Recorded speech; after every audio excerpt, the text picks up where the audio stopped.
Las computadoras actuales son sistemas complejos en donde todos los circuitos que hemos visto hasta el momento convergen para formar un solo equipo. La gran capacidad de las computadoras es debido a que no están diseñadas para una tarea específica, sino por el contrario, tienen la capacidad de ser programadas para realizar casi cualquier función que se desee desarrollar con circuitos lógicos combinacionales y secuenciales. Una computadora hace diversas tareas gracias a eso que llamamos programa, que define la frecuencia de pasos que ella debe seguir para realizar su tarea. Ahora analicemos la estructura básica de una computadora.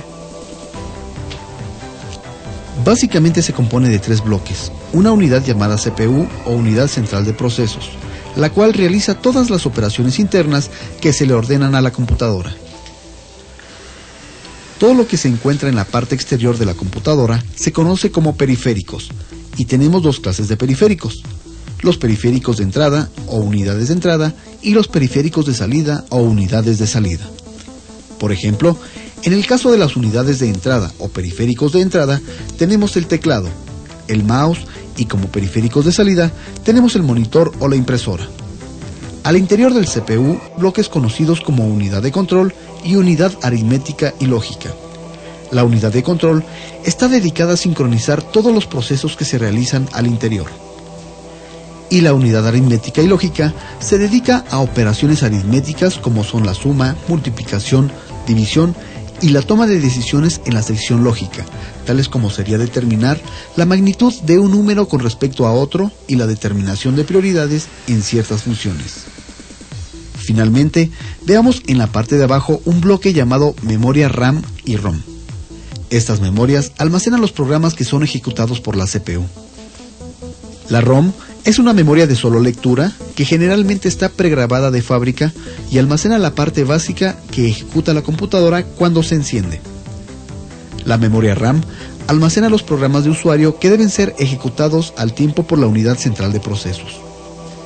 Este es un diagrama que nos aproxima a la operación fundamental de una computadora.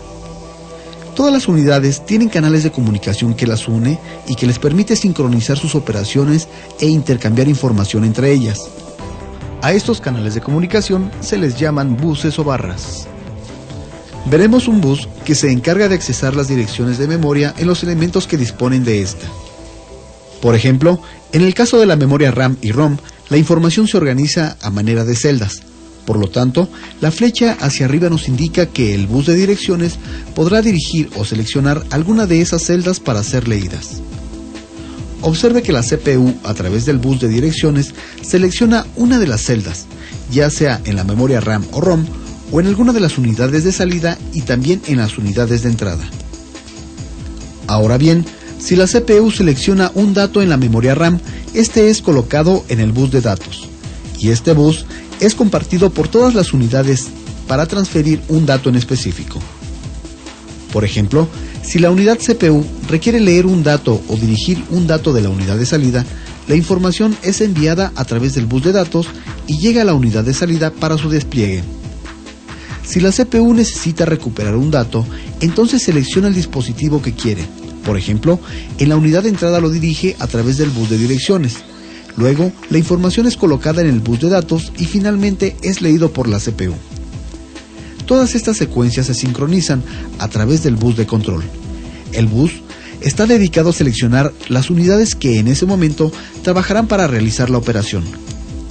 Así, si la CPU requiere hacer un acceso a la unidad de entrada, primero lo selecciona a través del bus de control, selecciona la unidad de entrada, luego la CPU dirige el dato que necesita leer. Finalmente, el dato es puesto en el bus de datos y es leído por la CPU. Esto es un esquema básico de cómo funciona una computadora, desde los niveles más sencillos, que son los sistemas mínimos, hasta computadoras personales que actualmente tenemos en casa.